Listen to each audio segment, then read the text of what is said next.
Cuando uno asume la presidencia de la República, la Constitución prevé varias formas de ejercicio de la misma, como jefe de Estado, como jefe de gobierno, y uno es el comandante jefe de las Fuerzas Armadas, que es el uso legítimo y el respaldo que tiene un país para su protección. Eso quizás es el paraguas que nos guía, o esa reserva que tiene el Estado para hacer cumplir sus roles si así fuera necesario. En eso que parece tan jurídico y tan lejos de la realidad, allí hay recursos humanos y recursos materiales. Y los dos son de significativa importancia.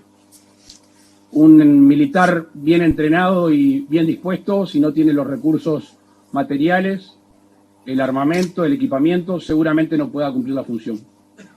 Armando hacía referencia a ese tema, hemos hecho un esfuerzo grande, hoy está acá uno de los Hércules, un C-130, sabíamos de la necesidad de aeronaves de determinado tipo, sobre todo después de que el país avanzó en leyes como por ejemplo la ley de derribos, que significa la necesidad de tener otro tipo de aeronaves a disposición. Hace muchos años que no se compra una aeronave nueva en nuestro país. Estamos tratando de hacer lo propio con la Marina, por las OPB, que es un tema que se ha llevado bastante tiempo. Hace por lo menos 15 años que el Uruguay está hablando de este tema y estamos haciendo los últimos esfuerzos para así cumplir. Ni que hablar en el Ejército, que reviste otra característica, pero también necesita de equipamiento y armamento. Y ahora vayamos a la parte humana, que es la que destacaba Armando. Con equipamiento, con aeronaves, con embarcaciones, si el personal militar en todos sus grados no está bien, seguramente no pueda cumplir la función. Y bien quiere decir varias cosas. Por supuesto que una es la retribución. Y este gobierno hizo un esfuerzo al principio del mismo por tratar de aumentar los salarios de aquellos más sumergidos. Bien habla de la salud. Y yo me quiero detener en sanidad militar. Ya hace muchos años conocí el hospital militar en Montevideo. Me impresionó no solo por su organización, no solo por tener técnicas de avanzadas que no tienen otras mutualistas privadas en nuestro país, y por la eficiencia. Ustedes me dirán, bueno, la eficiencia es propia de la cadena de mando y de la verticalidad de las Fuerzas Armadas, y bienvenida sea.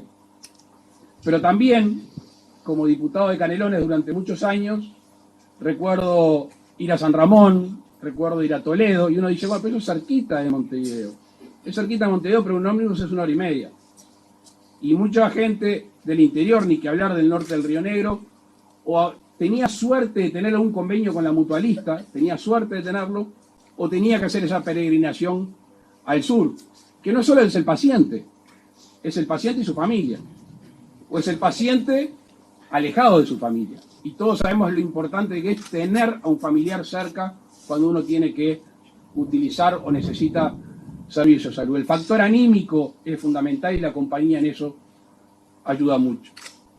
Armando hablaba de la descentralización, y es cierto, y no es sin querer. O sea, este gobierno fue que agarró un manual y dijo descentralización, no. Entiende al gobierno, entiende a la sociedad desde la persona.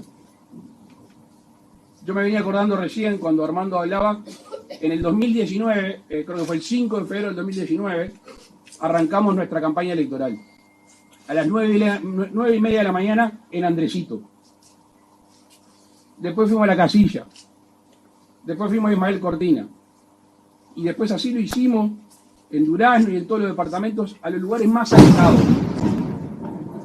Eso pretendía ser una señal que cumplimos, que era llevar el gobierno a donde estuviera más lejos. Porque justicia significa tratar de desigual a los desiguales. ¿Y qué tiene que hacer un gobierno? ¿Qué tiene que hacer un presidente? Evaluar de acuerdo a los recursos, de acuerdo al presupuesto, ser austero, gastar bien, no dilapidar, y después ser justo. Y eso es lo que hemos tratado de hacer en estos años y en esta recta final. Así que ese relato que hacía Armando, sobre todo la parte humana, a mí me satisface mucho. Me satisface mucho que se vea atrás, o mejor dicho, adentro del uniforme. Porque seguramente uno el estereotipo militar lo tenga con una persona dura, una persona de sacrificio, una persona entrenada y adaptada a las peores situaciones. Pero adentro del uniforme hay un ser humano y un individuo, hay un padre, un hermano, un hijo, un nieto, un sobrino, un amigo, con corazón, con necesidades, con angustia, con tristeza, con sueños y con esperanza. Y entonces este gobierno tranquilamente puede decir que ha hecho el esfuerzo del uniforme para afuera para equiparlo de la mejor manera, pero no ha perdido lo esencial, que lo esencial siempre es el individuo y siempre la persona. Así que para mí es un enorme gusto, como comandante en jefe de muchos de ustedes, estar inaugurando esto, que como explicaba el general Rebollo, va a ser una diferencia sustancial para que por lo menos, no solo en lo sanitario, sino en lo anímico y afectivo, la familia militar esté un poquito mejor. Muchas gracias.